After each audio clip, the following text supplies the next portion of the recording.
আসসালামু আলাইকুম মাননীয় স্পিকার, আপনার মাধ্যমে আমি শ্রম মন্ত্রণালয়ের দৃষ্টি আকর্ষণ করছি। সেটি হলো যে আমাদের যে বাংলাদেশের এজেন্সিগুলো আছে, এই এজেন্সিগুলো আমাদের সাথে যে 2 নম্বরিটা করে, এই কারণে আমাদের সমস্যা বেশি হচ্ছে। সমস্যা হলো যে এই এজেন্সিগুলো প্রবাসে আসলেই আপনারা কাম পাবেন, এত টাকা বেতন পাবেন, আপনাদের কোনো সমস্যা হবে না, এই ধরনের বিভিন্ন আশ্বাসমূলক কথা বলে। কিন্তু আমরা প্রবাসে এসে দেখতে পাই আমাদেরকে যে কাজের কথা বলা হয় সেই কাজ আমাদেরকে দেওয়া হয় না, এবং ঠিকমতো আমরা প্রবাসে এসে আকামা পাই না। আকামা না পাওয়ার কারণে আমরা বিভিন্ন জায়গায় কাজে যেতে পারি না। ঠিক আছে, এই হলো বিষয়। দ্বিতীয় কথা হলো যে কোনো প্রতিষ্ঠানে আপনি যদি কাজ করতে যান, আপনার কাছে বৈধ কাগজপত্র আছে কিনা, আকামা আছে কিনা, সেটা কিন্তু তারা সর্বপ্রথম যাচাই করতে চায়।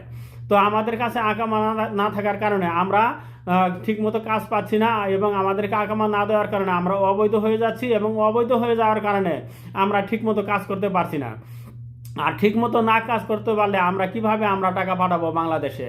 আমাদের পরিবারের সমস্যা হচ্ছে, এবং আকামা না থাকার কারণে যদিও আমরা কিছু টাকা ইনকাম করি, সেই টাকাটা আমরা বৈধ পথে বাংলাদেশে পাঠাইতে পারি না। সেই কারণে কিন্তু বাংলাদেশ সরকার রেমিটেন্স থেকে তারা বঞ্চিত হচ্ছে। তো এই বিষয়টা একটু ভেবে দেখবেন, এজেন্সিগুলো যেন আমাদের সাথে 2 নম্বরই না করে।